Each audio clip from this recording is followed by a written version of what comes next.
According to the theory of evolution, the origin and development of the universe and all its systems can be explained solely on the basis of time, chance, and continuing processes. All living things have arisen from a single-celled organism. A second and opposing worldview is the concept of creation.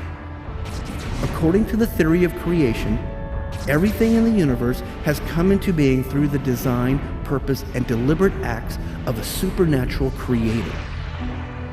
That means this creator created the universe, the earth, and all life on earth, including all types of plants and animals, as well as humans. On today's edition of Origins Dinosaurs, have you been brainwashed?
Hello, my friend. Welcome to Origins. I'm Donn Chapman, and I'm your host. Today I have a great guest with me. My friend, Dr. Terry Mortenson from Answers in Genesis is here. And we're here today to talk about dinosaurs and how do they fit in with the biblical record? Did dinosaurs, were they made by God on the sixth day, or did they live thousands of years before men? That's one we have to come to a conclusion on if we're going to really figure out where we came from and where they fit in with all that. So, Dr. Terry, we're glad you're here. You're going to help us with that question, right? Good to be with you, Donn. Yeah, let's talk about them. You know, just before we were on the air, we were talking about how people are enamored with dinosaurs. I know little boys that can't say any other three-syllable word, but they can pronounce the name of every kind of dinosaur that they're told is alive. Yeah. Well, we're seeing it in the cartoons. We're seeing it in major motion pictures and toys, T-shirts, all kinds of things. It sure has enamored our culture. I think they were fascinated because they were so huge. Yeah. And because, as far as we know, there's none living today, and so there's a mystery about them. They sure get your imagination stirred up. Yep, yep. Good. You know, the evolutionists talk a lot about the dinosaurs, and it's a major tool for them to get their message of evolution across to the public. And all of these cartoons and movies we talked about, they're all presenting the evolutionary view, either subtly or quite blatantly. Well, I'm really anxious to hear your view. Well, let me start with this article that appeared in National Geographic in 1999, in November of that year. Feathers for T-Rex, it asks the question. And in that article, they had a discussion of a new fossil find, and they had pictures of the fossil bones, and in the article they had full color pictures of what the creature looked like, and they made a number of bold statements in big letters, including this one: "We can now say that birds are pteropods just as confidently as we say that humans are mammals." Now look at that sentence.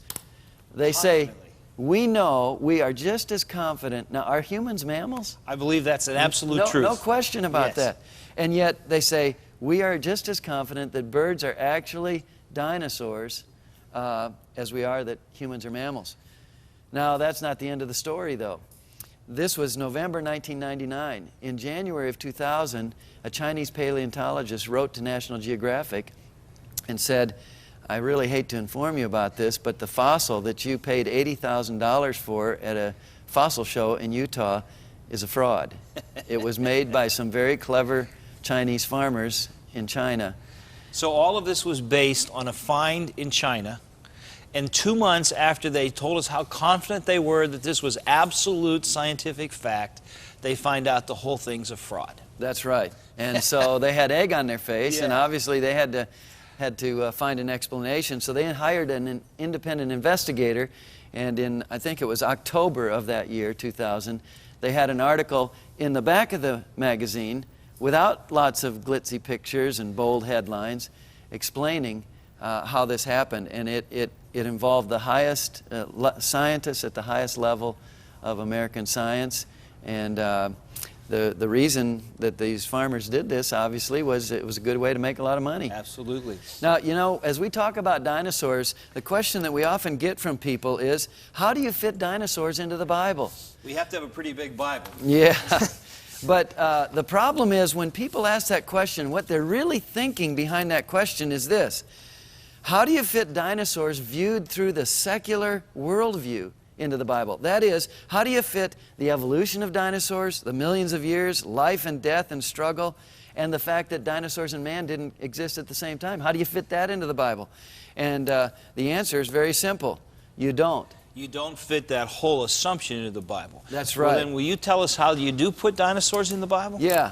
What we've got to do is we've got to start with the Bible, and then we can explain dinosaurs. So let's do that. I appreciate it. First thing we need to know, Don, is that God created the world in 6 days, and He created different things on different days. And the Bible tells us that all of the land animals were made on the 6th day. So that means that even though the word dinosaur doesn't appear there in Genesis 1, they were made on the 6th day because they're land animals. Now, there were flying reptiles and swimming reptiles, but those are not, strictly speaking, dinosaurs. Dinosaur means great lizard, and so they were made on the 6th day. Now, we go on to picture that, and we see Adam and Eve there with the dinosaurs, and they're not eating Adam and Eve alive. And we use a picture like this in one of our children's books, and we ask the question, how did our artists know what color to make the dinosaurs? How did they know? I don't know. Well, occasionally we dig up fossilized dinosaur skin, but it doesn't have its original color. Right. So how do we know? And the answer is, we don't. We're just guessing. They could have looked like this. We've got frogs that are every color in the rainbow.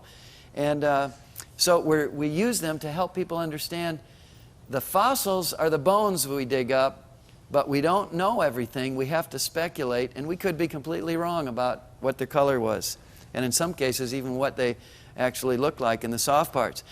Now, in the evolutionary view of things, the dinosaurs, especially the T-Rex, were these ferocious carnivores that just ripped creatures apart.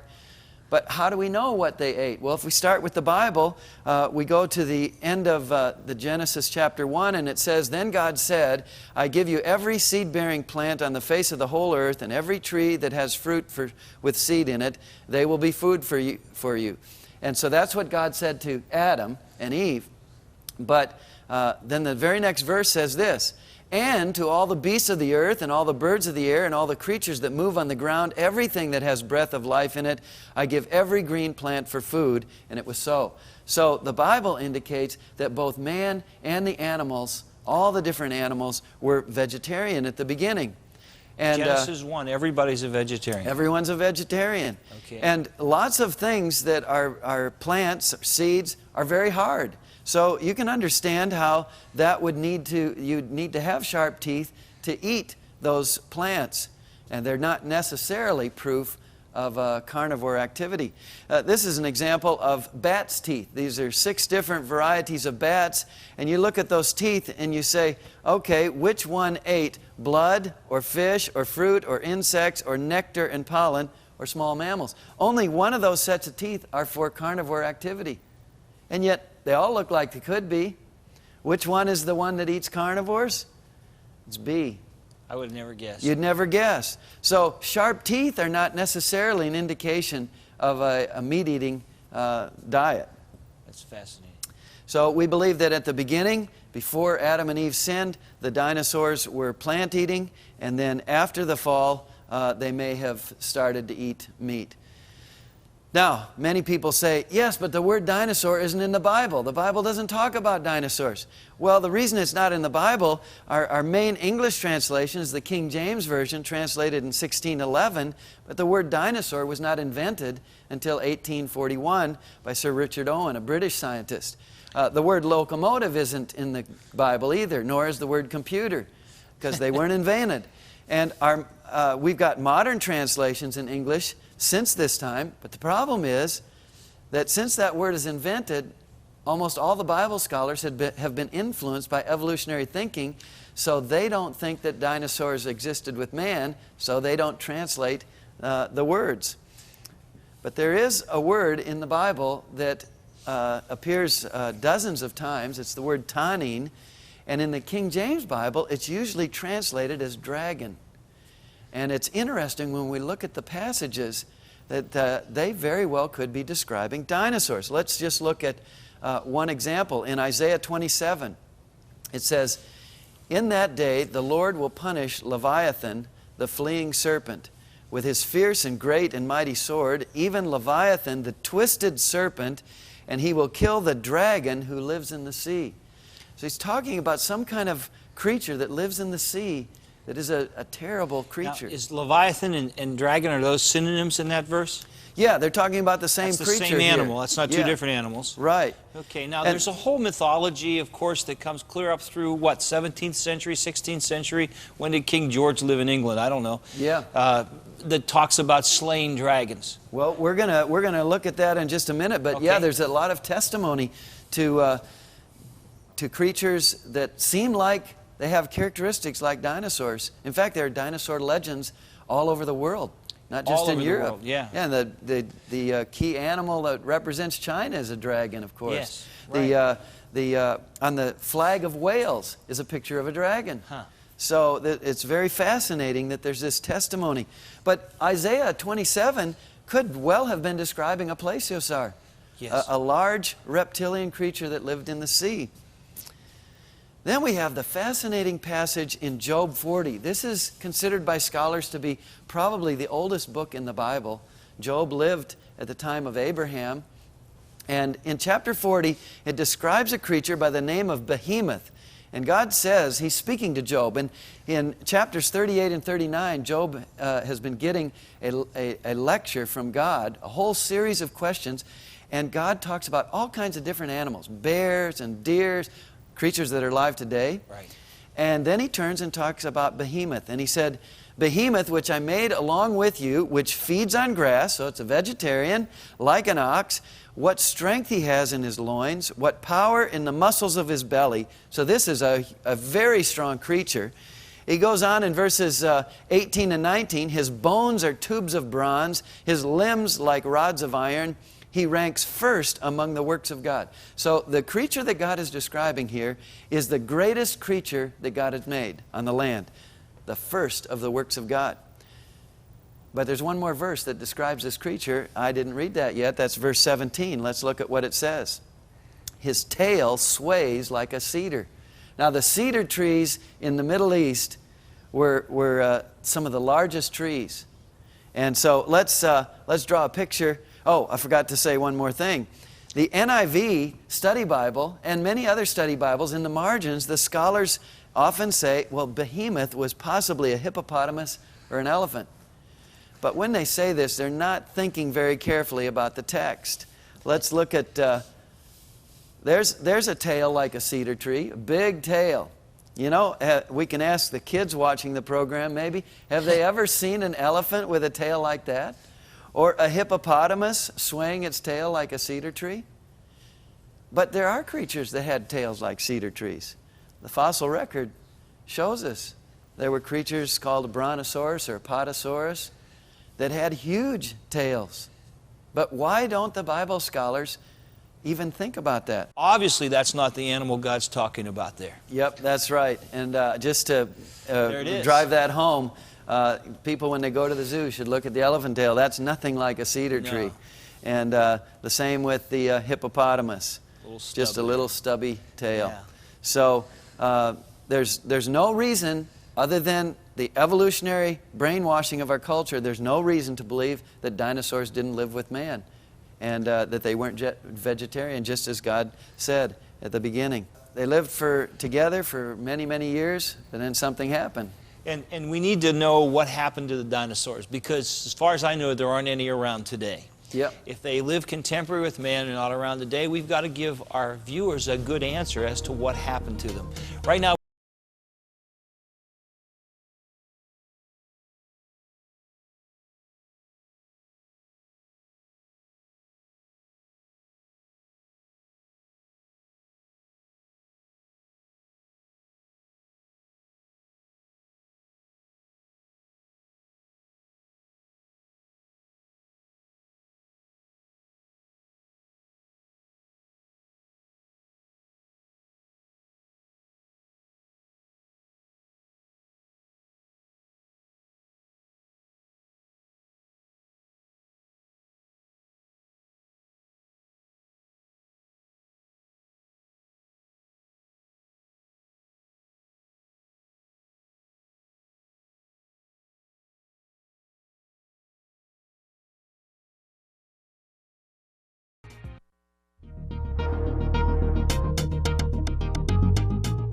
Today's guest on Origins, Dr. Terry Mortenson, is also the author of a new book entitled The Great Turning Point.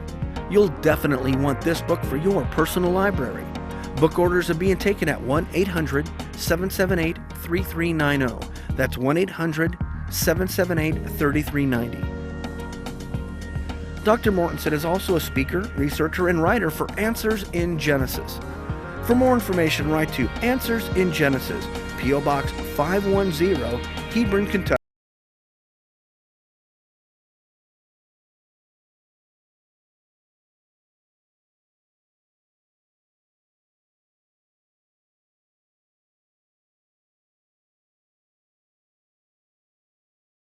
I've got Dr. Terry Mortenson from Answers in Genesis here with me, and you know, we've been waiting with bated breath for you to get back so he can tell us what happened to the dinosaurs. If dinosaurs were contemporary with men, as young earth creationists believe, then why aren't there any around today? So, Dr. Terry, you got to help us out here. What's going on? Well, as we said, dinosaurs were living on the earth at the same time as man, but then the Bible talks about a very significant event in Genesis 6 to chapter 9.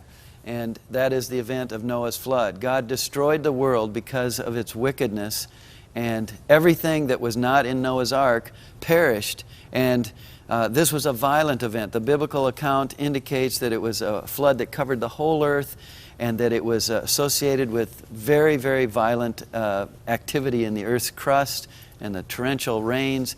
So creatures, anything not in the ark on the land, would have died. But wait a minute. Didn't you teach us that God commanded Noah to take 2 of every creature on the ark? That's right, 2 of every kind of land animal and bird. Okay, so does that include dinosaurs? Absolutely. The dinosaurs were land animals, so he would have had to take 2 of every kind. How do you do a T-Rex on the ark? Does he get a floor all to himself, or what? Yeah, right. Well, again, we go to the Bible, and if we start with the Bible, we can make sense of things. Okay. Because the Bible tells us how big the ark was. It's a lot bigger than most people imagine. How many train cars did you tell us? About 560 railroad stock cars. It was 3 levels and was about 1.5 football fields long, about 2/3 of a football field wide, and 4 stories tall. So it was big. Yeah. But then the Bible tells us one other thing, that Noah was to take 2 of every kind of land, animal, and bird so that they could reproduce and fill the earth after the flood. Okay. Now, dinosaurs are different than most other creatures. They're reptiles, and reptiles generally never stop growing. You know, you and I stop growing, at least upwards. We sometimes grow outwards. That's right. But reptiles keep growing. So if Noah took the largest dinosaurs, he would be taking the oldest, which would have no reproductive potential after the flood. So he wouldn't take Grandma and Grandpa T-Rex, he'd take teenager T-Rex or teenager apatosaurs, and those are much smaller, and so there was plenty of room on the ark. So I just want to make sure our viewers got this. Reptiles are the only kind of creatures that continue to get bigger the longer they live.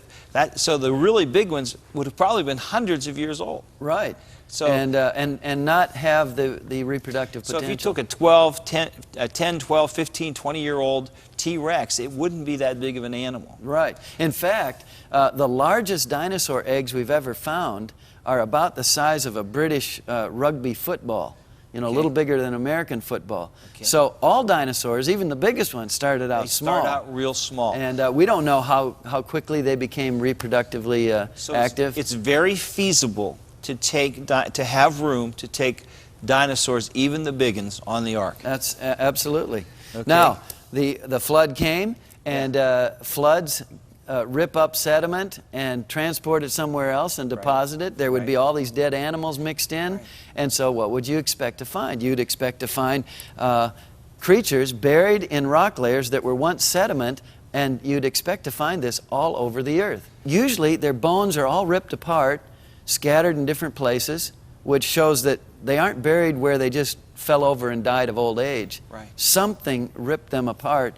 Occasionally we find, as in this picture, almost a complete skeleton in its original skeletal connections. And we have to ask the question, how did they get there? The flood is a perfect explanation. So you see it as being very consistent with Scripture, not as opposed to Scripture in any way. Absolutely. Now, I believe that the evolutionists really have the problem here. There's lots of theories that the evolutionists have for explaining how the dinosaurs disappeared. They believe 65 million years ago.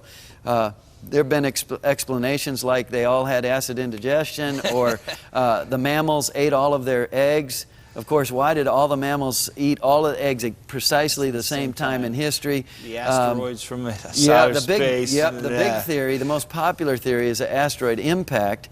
But that could explain how all the dinosaurs died, but that doesn't explain how they all got buried in sediments and fossilized. Yes. The flood makes much better perfect sense. Are all the dinosaurs gone? Could there be any alive today? Well, that's a very intriguing question.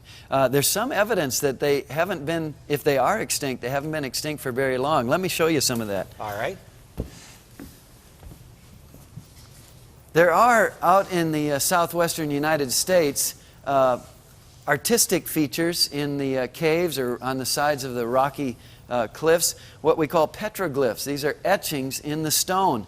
And here's a petroglyph that you can't see very well. And so an investigator took a piece of paper and chalk and colored over that, rubbing on the stone. Now, what kind of creature does that look like? It sure looks like a dinosaur to me. Yeah. Now, we find in petroglyphs, we find drawings of deer and bears and horses, other things that man lived with. And we have to ask the question, how could the Indians, back 2,000 years ago maybe, 1,000 years ago, that did these etchings, how could they draw a creature like this unless they'd actually seen it? Yeah. And we see these kinds of things in many places. So this indicates that there's human testimony that if the dinosaurs became extinct, they didn't become extinct 65 million years ago. They became extinct in relatively recent history. It's a pretty good bet that a dinosaur didn't draw that dinosaur. That's right. You had to have a human there to draw that. That's right. Which is tremendous evidence that they were contemporary with human beings. Now there's another thing here we have to think about. And that is, you know, the evolutionists will say, well, we don't see any dinosaurs living, and the fossils are in rock layers, you know, very deep down, so they died out long ago. Well, we've got to be careful about that argument because of creatures like this. This is a coelacanth. It was known from the fossil record to be have died out. The evolutionists believe it died out about the same time as the dinosaurs, because as we come up through the fossil record, we don't find any more coelacanths after the layers where the dinosaurs are. Well, that was what they believed until about 1938, because in about 1938 they found off the coast of Madagascar the coelacanth swimming in the oceans, in the deep oceans. Fish. And it is exactly the same. Wow. This is supposedly 65 million years old, but the coelacanth hasn't changed at all in 65 million years. And so the coelacanth is just one of many creatures that has been called a living fossil. And so the fact that we only have evidence of a creature in the fossil record doesn't mean the creature didn't live at any other time, and it doesn't mean that the creature is not alive today. If you have questions about this or any of the subjects relating to Origins, you can write us at Origins, CTV, Wall, PA, 15148, or there at the email address on your screen. Send me your questions, send me your comments. We'd love to hear from you. But you know, I just want you to know that the fact that dinosaurs were there doesn't mean that they weren't there at the same time that people were there. It's not that we're refuting dinosaurs. It's that we're saying that God's Word is true. And if you begin with understanding the truth of God's Word, dinosaurs and everything else that we find in the rocks and in the world and in science fit perfectly into God's plan. And so I just want to remind you as we finish up today that it's God's view that He made you, and that should be your worldview too. Hope to see you again on Origins, and until then, God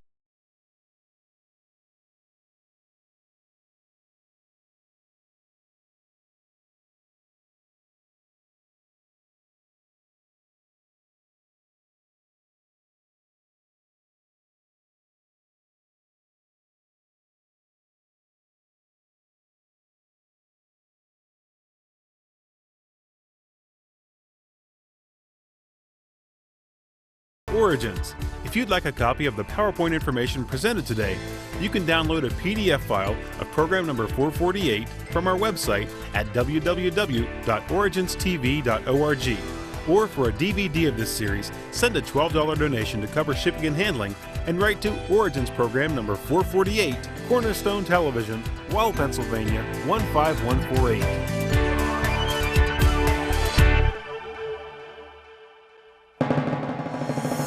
Origins is made possible by the faithful prayers and the financial support of you, our Cornerstone Television family.